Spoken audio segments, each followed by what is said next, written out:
A very good morning, good afternoon, good evening to all my dear students. I am CS Shweta and today we are continuing with legal metrology and today's third class of legal metrology, which is in CS Executive Module 2 ECIPL, Part A. This chapter is in CS Executive Module 2, ECIPL is a subject, and Part A, that is economic commercial laws. We have legal metrology, and soon we are starting with intellectual property laws also in Part B. Right, students? So before that, let's continue with legal metrology without wasting time. So legal metrology में हमने बात करी थी कि 5 chapter और 57 sections हैं इस act में। इसके लिए इसके क्लास 1 में हमने इंट्रोडक्शन के बारे में बात करी थी लीगल मेट्रोलॉजी के। Then we talked about OIML and then we talked about how OIML has given the direction to all the member states for implementing metrology, right? Then हमने OIML के सर्टिफिकेट सिस्टम के बारे में बात करी थी, measuring instruments, objectives of OIML system, definitions we completed in the last session.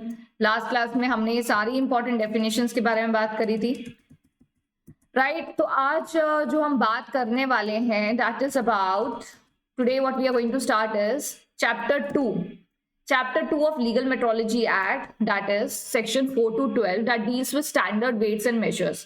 So Legal Metrology Act का जो मेजर ऑब्जेक्टिव है कि एक बेस बनाया जाए with respect to weights and measures, जिसमें सारे देश जो ये एक्ट फॉलो कर रहे हैं उनका वेट्स एंड मेजर्स को लेके कोई लीगल रूल्स है और उसका एंड ऑब्जेक्टिव है कि कंज्यूमर की प्रोटेक्शन हो सके, कंज्यूमर के साथ कुछ भी अनफेयर ना हो, right? For example if I am purchasing something, उस पर लिखा है कि 10 ग्राम्स है तो 10 ग्राम ही होना चाहिए, कम नहीं होना चाहिए। अब आप सोचिए as a business organisation, businesses क्या करते हैं अपने प्रॉफिट बढ़ाने के लिए, कॉस्ट कम करने के लिए, हो सकता है कि वो कल को स्टैंडर्ड और वेट्स के साथ छेड़छाड़ करके अपने फायदे बढ़ाएं और कॉस्ट कम करें। इसमें जो सबसे बड़ा नुकसान होगा वो किसको होगा? एंड कंज्यूमर को। सो कहीं ना कहीं this act is basically for protecting the interest of the consumer by giving legal norms with respect to weights and measures. तो चैप्टर 2 जो इसका है, जिसमें सेक्शन नंबर 4 to 12 है। चैप्टर 1 में हमने डेफिनेशन एंड बेसिक एलिजिबिलिटी सब बात करी, ऑब्जेक्टिव्स बात करी। Chapter 2 which is from section 4 to 12। फिर चैप्टर 3 में हम बात करेंगे डायरेक्टर्स के बारे में इसके, ठीक है? पहले बात करते हैं chapter 4 to 12। Chapter 4 talks about weights and measures that is based on metric system. Chapter 5 is talking about base units कि वेट किस में होगा, हाइट किस में होना चाहिए, लिक्विड किस में मेजर होना चाहिए, उसका मेजर कैसा होना चाहिए। Section 6 is talking about numeration. 7 is talking about standard units of weights and measures. 8 is talking about standard weight, measure or numeral. 9 is talking about working standard, reference, secondary and working standard. 10 is talking about weights and measure for particular purposes. 11 is talking about prohibition of quotation otherwise in terms of weights, measure and numeration. तो आप और कोई ऐसा quotations use नहीं कर सकते अपने हिसाब से, right? So let's talk first about section 4. So and 12 is talking about custom. 12 बात करते हैं बेसिकली कि अगर कोई कस्टम है जो चलता आ रहा है, उस कस्टम और लॉ को दोनों को देख के ही तय करा जाएगा कि क्या चीजें वैसे ही चलती जाएंगी या एक्ट के प्रोविजंस फॉलो होंगे। सो सेक्शन 12 हम बात करेंगे, सारे सेक्शंस के बारे में एक एक करके बात करते हैं। पहला है section number 4 provides that every unit of weights और measure shall be accordance with the metric system based on the international system of units.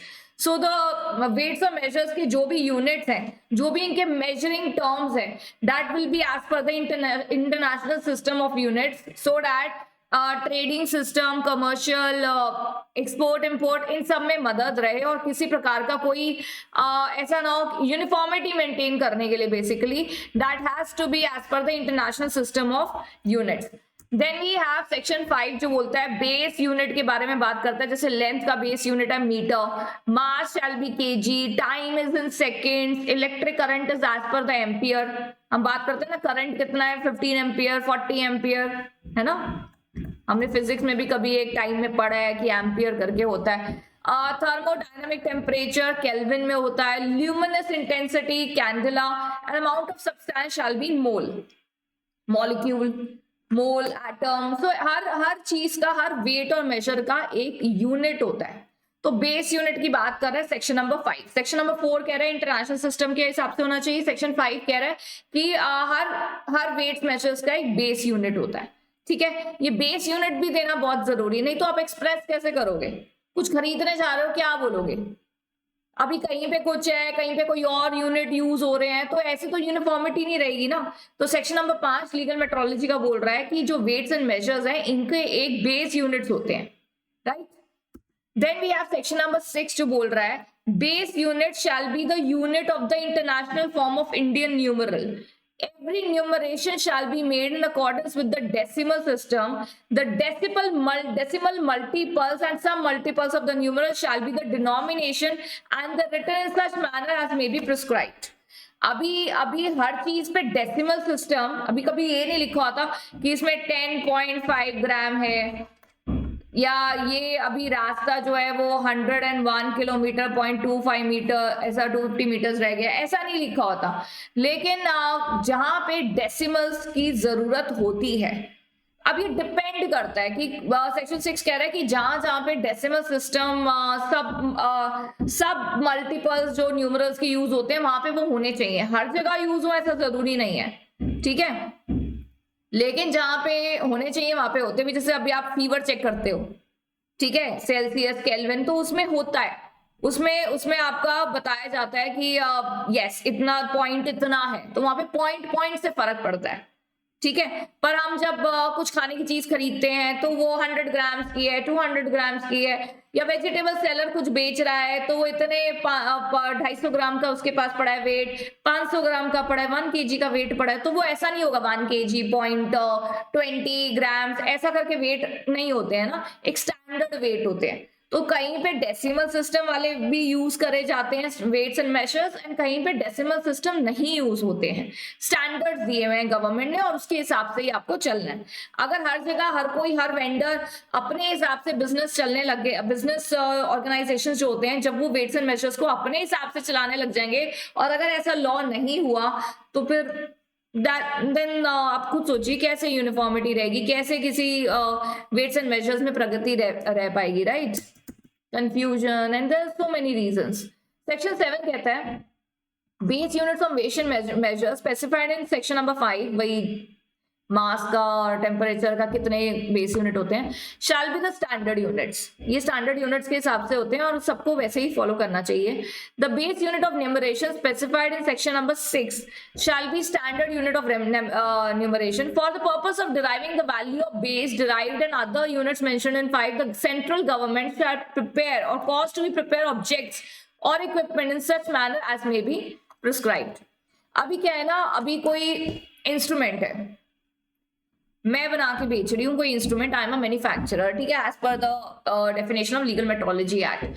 अब मैं कुछ बना के बेच रही हूँ, आपको लगता है कि मैं ऐसे बना के बेच सकती हूँ विदाउट एनी सर्टिफिकेशन? नहीं, क्योंकि मैं एक ऐसा इक्विपमेंट बना रही हूँ जिससे दुनिया जो है अपने गुड्स को वेट करने वाली है, मेजर करने वाली है, और मैं जो वेट्स एंड मेजर्स का इक्विपमेंट बना रही हूँ, इंस्ट्रूमेंट बना रही हूँ जो इस पर्टिकुलर चीज को मेजर करेगा, तो सोचिए कि अगर उसका कोई स्टैंडर्डाइज नहीं हुआ फॉर्म, ऐसे तो हर वेंडर के अलग अलग इक्विपमेंट होंगे, कंपनी ए बी सी है, तीनों इक्विपमेंट्स बनाती हैं टू मेजर वेट्स, तीनों के स्टैंडर्ड फॉर्म्स अलग है, तीनों की क्राइटेरिया अलग है, तो आप मुझे बताइए कि कैसे एक समानता आ पाएगी? नहीं आ पाएगी ना, ठीक है। तो गवर्नमेंट ही सेक्शन 7 के तहत ये पावर रखती है, सेंट्रल गवर्नमेंट, कि जो वेट्स एंड मेजर्स को वेट करने वाले जो इंस्ट्रूमेंट्स हैं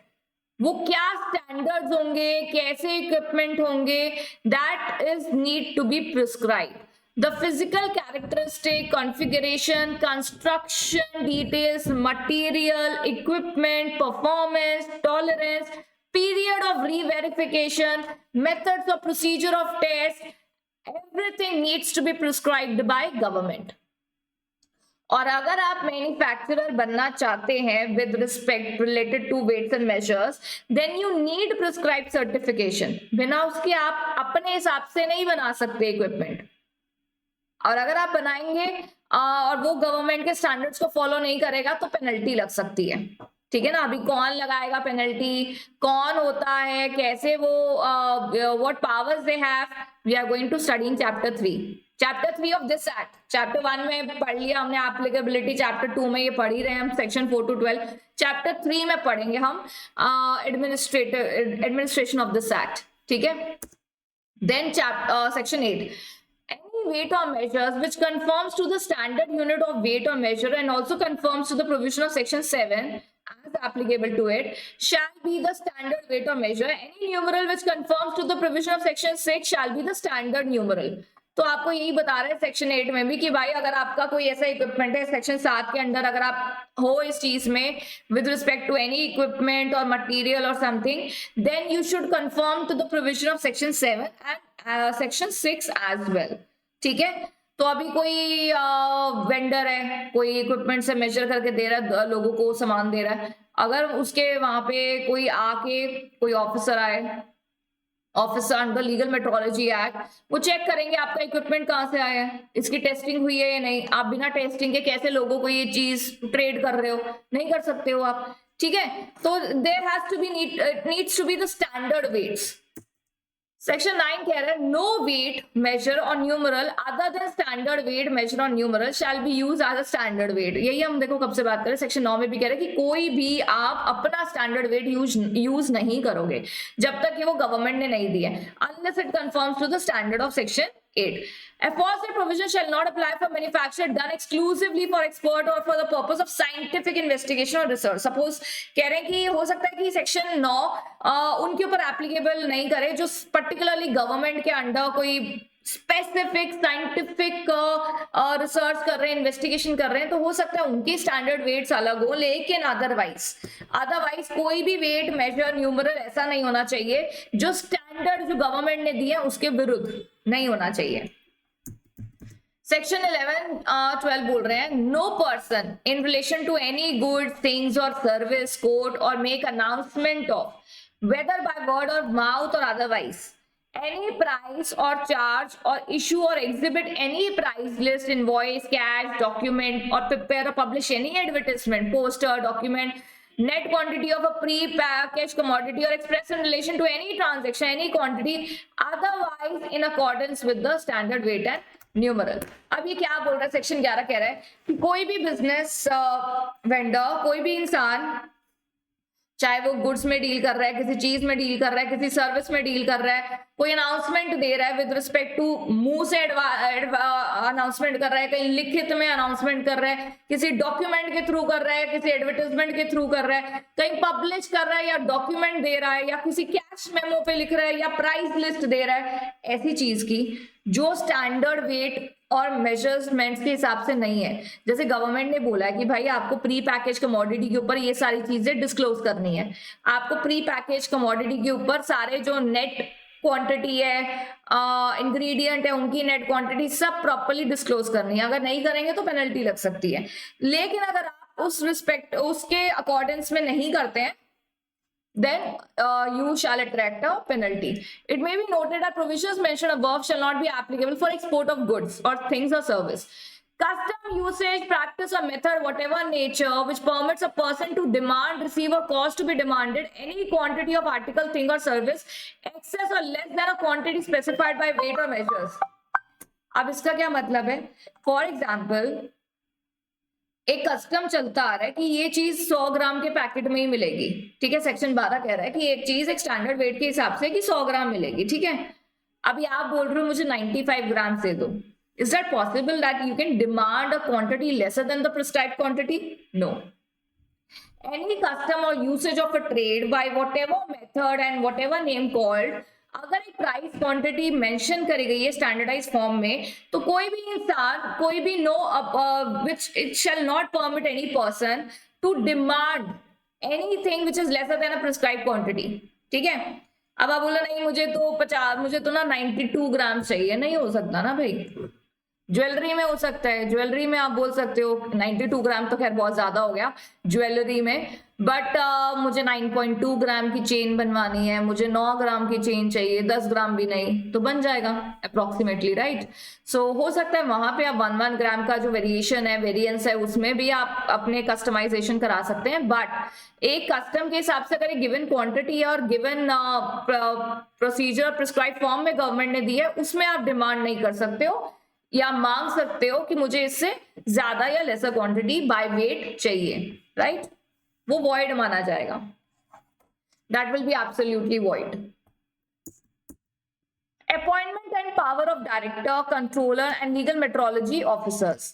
सो चैप्टर 3 हमने चैप्टर 2 अभी खत्म करा। Chapter 3 deals with section 13 to 23 that deals with appointment and powers of director, controller, legal metrology officers.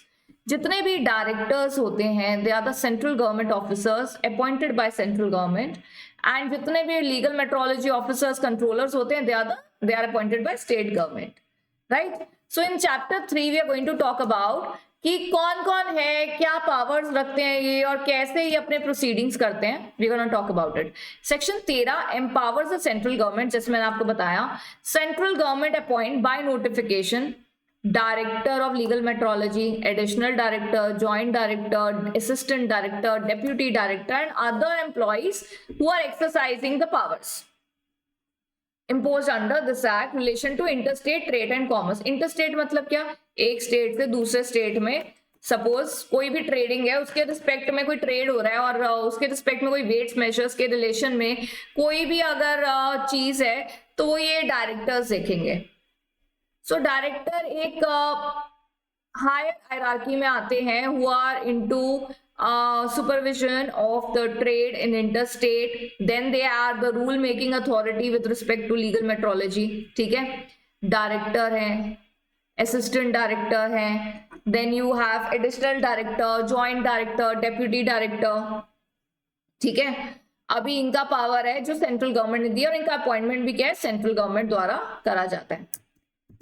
The director and every legal metrology officer appointed shall exercise the powers and discharge function of the local limits as the central government may by notification specify. Every officer shall exercise power under the superintendent's direction and control of director. मैंने अभी आपको बताया कि director hierarchy में सबसे ऊपर आते हैं, then you have your controllers, legal metrology officers, ठीक है।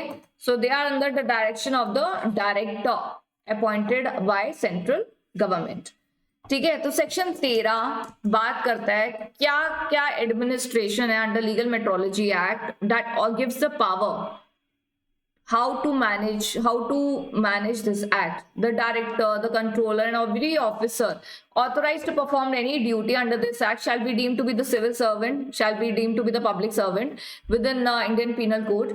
No suit prosecution shall lie against the director, controller, legal metrology officer authorized by any duty under this act in respect of anything which is done in good faith, right। अभी आप case कर दो कि नहीं ये legal metrology officer क्यों आए हमारी जगह पे, इन्होंने हमारे इक्विपमेंट क्यों चेक करे, इनके पास क्या पावर है, इनके पास बिल्कुल पावर है। इनके पावर्स के बारे में अभी हम आगे ही बात करेंगे, और इनके पास बिल्कुल पावर है that they can come inspect your premises. अभी प्रीमाइसेस की डेफिनेशन भी हमने करी हुई है। They can enter your premises, they can inspect the premises, they can confiscate any item, right, for further investigation. तो ये ऐसा कर सकते हैं, बिल्कुल आप पे पेनल्टी इंपोज कर सकते हैं। So they have powers and you can not file a case against them, ठीक है। सो ये सारे पब्लिक सर्वेंट ही है under Indian penal code. The central government with the consent of state government. अब यहाँ पे क्या बात हो रही है, सपोज किसी स्टेट गवर्नमेंट में, किसी पर्टिकुलर स्टेट गवर्नमेंट के किसी पर्टिकुलर स्टेट में, किसी पर्टिकुलर स्टेट में एक इंसान, एक वेंडर है जो वेट्स एंड मेजर इक्विपमेंट्स की सर्टिफिकेशन नहीं ली और ऐसे ही ना कंज्यूमर्स को लूट रहा है और कुछ भी ऐसा अनफेयर मीन्स अनफेयर ट्रेड कर रहा है, ठीक है ना। तो state government controller needs to visit director needs to visit. So in that case, the state government approval is required. The consent is required. The central government, within the consent of state, subject to the condition, limitation, restriction, delegate the powers of the director to the controller in the state. So as I told you, director is appointed by central government. हर state में कौन है? Controller and legal metrology officers. तो अभी क्या है ना, अभी डायरेक्टर तो सेंट्रल लेवल पे, स्टेट लेवल पे कौन है? Controller and legal metrology officers. So यहाँ पे central government with the approval of the with the consent of the state government, they in any case suppose किसी स्टेट में कोई ऐसी न्यूज मिलती है कि हाँ भाई एक ऐसा वेंडर है जो ये सब कुछ कर रहा है, तो director can delegate the power to controller and can direct them to take the necessary step for the public interest.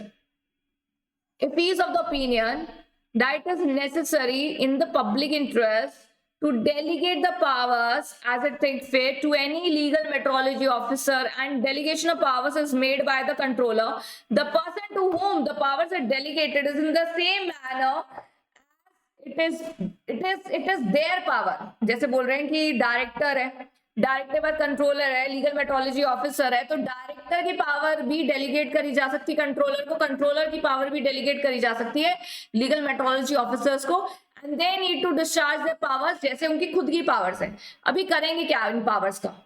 अभी हमारे लीगल मेट्रोलॉजी एक्ट का मेन मकसद क्या है कि ये जो हमारे ऑफिसर्स हैं, लीगल मेट्रोलॉजी ऑफिसर्स, इनको मेक श्योर करना है कि कब सपोज किसी भी बिजनेस में या किसी भी कोई ट्रेडर है, कोई वेंडर है, वो किसी तरीके से भी स्टैंडर्ड वेट्स एंड मेजर्स का उल्लंघन ना करे. ऐसे इक्विपमेंट्स या ऐसे इंस्ट्रूमेंट्स के जरिए गुड्स को ना वेट एंड मेजर करे जो स्टैंडर्डाइज नहीं है, जो गवर्नमेंट ने अप्रूवल नहीं दी है. तो ये बिल्कुल नहीं करना है. और ये सब चीजें कौन चेक करेगा? Legal metrology officers, directors, controllers. So as per your chapter number 3 is talking about that the powers can be delegated by directors to controller and controller to legal metrology officers. Section 14 कहता है state government provides that state government by notification appoint a controller. ये हमने पहली बात करी, state government appoint करते हैं controller को, additional controller, joint controller, deputy controller, assistant controller, inspector and other employees for the state for exercising the powers. इनको powers किसने दी है? सेंट्रल कह रहा है कि भाई डायरेक्टर्स की पावर्स हम दे रहे हैं कंट्रोलर और लीगल मेट्रोलॉजी ऑफिसर्स को, एंड इन्हीं को आगे अपने पर्टिकुलर स्टेट में काम करना है. Controller and legal metrology officers who are appointed shall exercise the powers and discharge function in respect of the local limits of the state. तो जिस स्टेट के आप कंट्रोलर, लीगल मेट्रोलॉजी ऑफिसर्स हैं, वहीं पे आपको अपनी सारी पावर्स यूज करनी है under the superintendence of the controller, मतलब लीगल मेट्रोलॉजी ऑफिसर्स को with the superintendence and control of the controller अपनी सारी फंक्शंस पूरे करने हैं. फंक्शन क्या क्या है, क्या काम, मतलब क्या करेंगे लीगल मेट्रोलॉजी ऑफिसर्स, क्या करेंगे? अब यहाँ पे दो बातें आती हैं. May be bye their own motion, जब उनको ऐसा ठीक लगे या कहीं से उनको कंप्लेन आई है and they have a reason to believe कि हाँ यहाँ पे ये सब कुछ गलत हो रहा है, और they have a proof to believe कि हाँ इस जगह पे ये चीज गलत हो रही है. तो एडमिनिस्ट्रेशन का क्या मतलब है? They have to make sure that they take necessary step against a person, कि उस इंसान में पेनल्टी लगाए, उस इंसान को इम्प्रिजन करे, उस इंसान के इंस्ट्रूमेंट्स को चेक करे, इक्विपमेंट को जांच के लिए भेजा जाए. अभी सपोज कोई ज्वेलर के अगेंस्ट कोई ऐसी न्यूज आए कि भाई इसने मिलावट ज्यादा है, बोलता कम है कि इतना % गोल्ड है लेकिन इतना % गोल्ड है नहीं. अब बताओ, गोल्ड जिस हिसाब से इतना महंगा हो चुका है. मैं तो कभी गोल्ड ज्वेलर शॉप पे जाती हूँ, सोचती हूँ कैसे मैनेज करते हैं भाई, मतलब इतना महंगा चीज, इतनी महंगी चीज जिसके आप समझ रहे हो, मतलब इतनी महंगी चीज है, पॉकेट में डाल के कोई एम्प्लॉय भी ले गया तो पता भी नहीं चलेगा. Obviously there are so much control in the on the staff, but still gold का तो एक ग्राम सोचो, 1 ग्राम कितना ही होता है गोल्ड. 1 ग्राम गोल्ड, हल्का फुल्का पानी की तरह, मतलब gold 1 gram is like very less, है ना. मैं देख रही हूँ, मैंने तो बैंगल पहनी है, वो कितने ग्राम की थी, but anyway 1 gram is like too less for gold, right. उसमें भी आप कुछ घपला कर रहे हो, आपका कैरेट मीटर गलत है, या आपका कोई इंस्ट्रूमेंट है उसमें कुछ आप ऐसी चीजें कर रहे हैं जिससे एंड कंज्यूमर को, अब एंड कंज्यूमर देख रहा है कि हाँ ये तो 1 ग्राम की है, वो तो ऊपर से मेजर कर रहा है, पर इसके अंदर कितना खोट है वो कैसे पता? Now that is the reason we believe big big jewellers है ना, तनिष्क एंड टाटा प्रोडक्ट है, और we have a faith on big jewellers कि हाँ चलो ये तो गलत नहीं करेंगे क्योंकि इनका सब कुछ सर्टिफाइड है। बट अगर कोई लोकल ज्वेलर है, मैन्युफैक्चरर है, and being the end consumer, आपके पास सपोज कोई ज्वेलरी है, आप उसको कैसे कैसे नापोगे कैरेटोमीटर में? हालांकि अब तो ये इक्विपमेंट बहुत ही इजीली अवेलेबल है। एक टाइम था जब इतने आसानी से कैरेटोमीटर नहीं मिल पाता था। आपको कोई बोल रहा है ये इयररिंग्स 22 कैरेट के हैं, देखो सबसे प्योर है 24 कैरेट, 24 कैरेट में मिलावट नहीं है, 22 carat, then 18 carat, then 14 carat. तो अभी मिलावट कितनी है और कितना % गोल्ड है उसके हिसाब से कैरेट डिसाइड होता है। अब आपको कोई 22 कैरेट बोल के 18 कैरेट दे देगा तो कैसे पता चलेगा? हाँ पता चलेगा may be over the time जब चमक कम हो जाएगी, लेकिन कैसे पता चलेगा? सो अगर ऐसा कोई इंसान कोई ऐसा काम कर रहा है, उसकी कोई कंप्लेन आई है, तो ये जो एडमिनिस्ट्रेशन है, हमारे जो legal metrology officers and then we have controller, they are going to take the necessary steps, right? Just a second.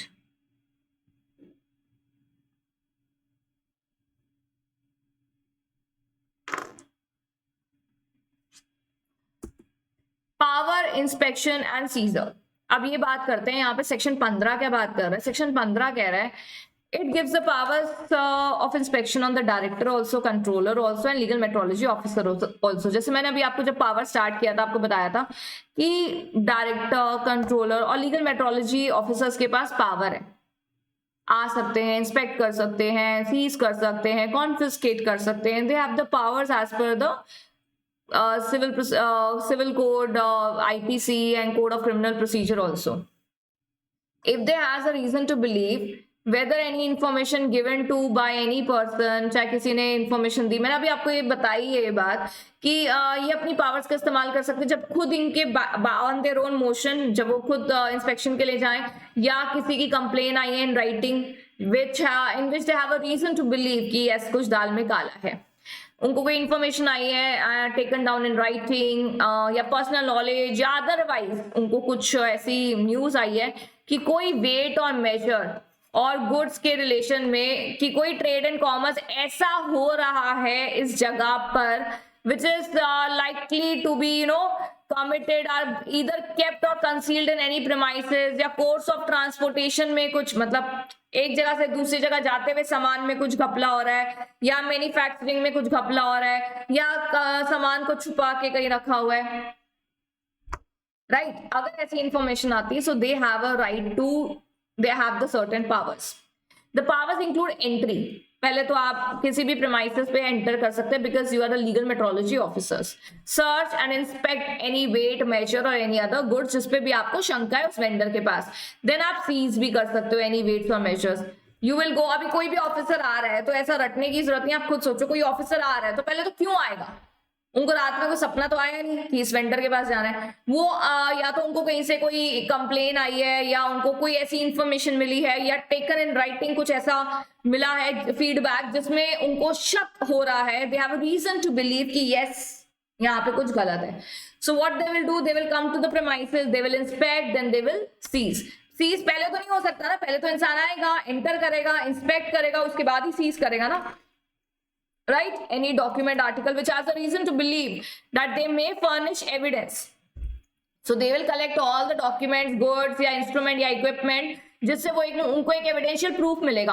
हो सकता है कि अभी एकदम से एविडेंशियल प्रूफ ना मिले, कोई चीज को जब्त करना पड़े, उसको फिर जांच के लिए भेजा जाए, इंस्पेक्शन के लिए भेजा जाए, उसके बाद पता चले कि yes there is a problem, ठीक है? वेरी गुड सीज, अगर वो नेचुरल डीके वाले गुड्स है, मतलब ऐसे गुड्स हैं जो बहुत जल्दी पेरिशेबल खराब हो जाते हैं naturally, if you take them out वो खराब हो जाएंगे, the director, controller, legal officer may dispose of the goods as may be prescribed. So this search, seizure and inspection power they have under the code of criminal procedure, that is we all have done ki yes, the officers under code of criminal procedure, they have certain powers. So same way the director, the controller and the legal metrology officers have these powers under chapter 3 under section 14 to 23. Right. चलिए 15 बात, अच्छा 15 हो गया, 15 बात कर रहा है। Every non standard unverified weight or measure, every package जो भी जब्त करा जाएगा shall be liable to be forfeited to the state government. तो ये ऑफिसर्स भी स्टेट गवर्नमेंट के हैं, तो इनको भी ये सारी चीजें फोरफीट कर ली जाएंगी। Such unverified weight shall not be forfeited. अच्छा अभी क्या है ना, पहले तो फोरफीट करा जाएगा। फोरफीट का मतलब क्या होता है, जब्त कर लिया जाएगा, ठीक है। अभी लीगल मेट्रोलॉजी ऑफिसर एक वेंडर के पास गया, उसको बोला कि देखो भाई आपके अगेंस्ट ना कंप्लेन है। ऐसे तो नहीं कि देखो भाई मतलब, लेकिन आपके अगेंस्ट कंप्लेन है, we have a complain in writing and we need to inspect your equipments, ठीक है। हमें फोरफीट करना है आपके इक्विपमेंट क्योंकि इसमें हमें ऐसा न्यूज आया है। तो सामने वाला कह रहा है अच्छा सर अभी तो मैंने वेरीफाई कराया ही नहीं इस इंस्ट्रूमेंट को, अभी वेरीफाई कराना है। यस अभी मैं वेरीफाई कराने वाला था और आप आ गए ऊपर से, तो मैं बस वेरीफाई कराऊंगा इसको, तो that needs to be verified. अगर सामने वाला ये प्रूफ कर देता है कि अभी तो मेरा इंस्ट्रूमेंट वेरीफाई होना है और मान लेता है कि यस ये वेरीफाइड नहीं है, मुझे कराना है अभी वेरीफाई, तो फिर आप जब्त नहीं कर सकते, आप जब्त नहीं कर सकते। हाँ अगर आप बोलोगे मैम इतना पुराना वेंडर है, आप क्या वेरीफाई कराएगा, जानबूझ के रीजन बना रहा है, तो अलग बात है। लेकिन अगर वो ऐसा प्रूफ कर दे and there is the reason to believe कि यस हो सकता है कि अभी उसने ट्रेड करना स्टार्ट नहीं करा, तो अभी वेरीफाई कराना है इक्विपमेंट, तो फिर आप फोरफीट नहीं कर सकते, right. Unverified weight or measure shall not be forfeited to the state government if the person जिससे वेट और मेजर सीज करा जा रहा है gets the same verified and stamp within the time as may be prescribed. जैसे खुद बोलते हैं मैं तो 10 दिन में कराने वाला हूं, तो 10 दिन में अगर वो करा लेता स्टैम्प, फिर आप फोरफीट नहीं करा सकते। Every weight measure or good seize under section 15 but not forfeited shall be disposed by the authority as the manner prescribed. तो जैसे फोरफीट करा जाएगा वैसे उसको डिस्पोज कर दिया जाएगा, अगर वो चीज ऐसी है डिस्पोज करने वाली, अदरवाइज नहीं। Manufacturers to maintain records and register, मतलब हर मैन्युफैक्चरर को रिकॉर्ड्स रजिस्टर मेंटेन करने हैं अपने पास विद रिस्पेक्ट टू सर्टिफिकेशन, कि हाँ ये मेरा सर्टिफिकेट है, मेरे पास ये इक्विपमेंट सर्टिफाइड है, मेरे पास जो गुड्स हैं वो सर्टिफाइड है, मेरे पास जो वेट्स हैं वो स्टैंडर्डाइज्ड वेट्स हैं as per the government norms. तो these records and registers shall be present produced to the officer at the time of inspection, ठीक है। अभी ऐसे नहीं कि रिकॉर्ड्स मेंटेन करे पर उस समय नहीं मिल रहे, है ना। ऐसा होता है ना कि हम कभी कोई चीज बड़ी संभाल के रखते हैं उसके बाद ही नहीं मिलती है, मेरे साथ तो ऐसे ही होता है। मैं चीजें ऐसे संभाल के रखती हूँ जब उनकी जरूरत पड़ती है वो तभी नहीं मिलती है, क्योंकि मैं उस समय भूल जाती हूँ कि कहाँ संभाल के रखी थी। इससे अच्छा तो बाहर ही घूम, वो चीज ऐसी ही पड़ी हुई थी तब मिल जाती थी रोज, लेकिन जब संभाल के रखी है तभी नहीं मिल रही है। So records needs to be maintained by the manufacturer at the same time that needs to be produced to the inspectors as and when required. Under legal metrology, packaged commodity rules 2011. Let's read about it. Pre-packaged commodity we will do in the next class. Under legal metrology, packaged commodities rules 2011 क्या बोलते हैं? ये कहते हैं, पहले तो pre package commodity हमने सुना हुआ है कि क्या होता है। प्री पैकेज कमोडिटी स्टूडेंट्स होता है कि जो कमोडिटी कस्टमर के सामने पैक नहीं हुई है, ठीक है, सामने पैक नहीं हुई है। ऐसी कौन सी चीज है जो हमारे सामने पैक नहीं होती है और हम ऐसे एकदम डायरेक्टली जाके खाते हैं और हमें पता है, हाँ खाते हैं या लेते हैं और हमें पता है कि हाँ इसमें क्या क्या यूज हुआ है, ठीक है ना। सपोजिंगली पहले के लोग थे वो आटा चक्की के सामने पिसवाते थे, उनको पता था कि वीट डल रहा है या बाजरा का आटा है, कितना मिक्स करा हुआ है, यू नो कुछ उनको सारे इंग्रेडिएंट्स उनके सामने ही वो चक्की में पीस के फिर थैली में भर के देता था आटा, ठीक है ना। तो वो प्री पैकेज कमोडिटी नहीं है। आप भला पापड़ी खा रहे हो, गोलगप्पे खा रहे हो, आपके सामने इंग्रेडिएंट डल रहा है, आपको पता है, वो प्री पैकेज कमोडिटी नहीं है। प्री पैकेज कमोडिटी है जिसमें आप प्रेजेंट नहीं हो, ठीक है। तो legal metrology package commodities rules 2011 क्या बोल रहे हैं। बेचारों ने रूल तो बना दिए पर इनको क्या पता कि हम ये भी नहीं पढ़ते हैं, but let's read. Certain mandatory declarations होने चाहिए कमोडिटी के ऊपर। आपने कभी कोई गुड्स देखे हैं जिसके ऊपर सपोज जैसे कोई गुड है, दैट्स अ कैमरा, और इसके पैक के ऊपर इंग्रेडिएंट्स तो नहीं पर पूरा नेट वेट सब लिखा हुआ है ना। मतलब ये जो पैकेजिंग होती है, पैकेजिंग के ऊपर जो लेबल, हमारे कमोडिटी के ऊपर जो लेबलिंग करी जाती है, डिक्लेरेशंस होती हैं कि कौन कितने ईयर के लोग यूज कर सकते हैं, किस किस के लिए फिट फॉर यूज नहीं है। सो ये सब डिक्लेरेशंस क्या करनी है जरा पढ़ते हैं। डिक्लेरेशंस करनी है आपको ऑन प्री पैकेज कमोडिटी पे in the interest of consumer, like name, address of the manufacturer, packer, importer अगर है तो, ठीक है, country of origin, name of the commodity क्या है, उसका नेट क्वांटिटी क्या है, month and year of manufacturing क्या है, मैक्सिमम रिटेल प्राइस क्या है, एमआरपी क्या है, हम तो यही पढ़ते हैं, है ना, एंड कंज्यूमर केयर के details. The penalty provision will be made under legal metrology, अगर ये मैंडेटरी डिक्लेरेशंस आपने लेबल पे नहीं करी हैं तो। वैसे तो आज की डेट में और भी बहुत सारी डिक्लेरेशंस करनी पड़ती है, नेट वेट क्या देखो यहाँ लिखा है ना एक्सेट्रा, क्या क्या इंग्रेडिएंट्स हैं, उनको किन ऑर्डर में लिखना है, सारे डिस्क्लोजर्स करने पड़ते हैं। Under provision of legal metrology act and the legal metrology package commodities rules 2011, the state government take action for the violation of rules. So firstly state government will take the action, जिसके तहत legal metrology officers और controllers पे जाएगा ये case, उसके बाद it shall be refer to the director. लेकिन आप समझ रहे हैं कि प्री पैकेज कमोडिटी पे कुछ लेबल के जरिए आपको डिक्लेरेशंस करना जरूरी है, मैंडेटरी डिक्लेरेशंस है, that is need to be done, right students.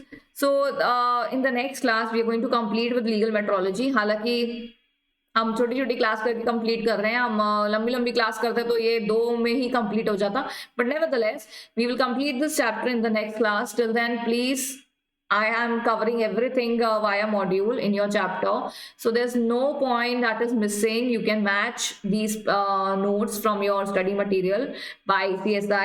So once you do the video, once you do these notes, so आपको module देखने की जरूरत नहीं पड़ेगी.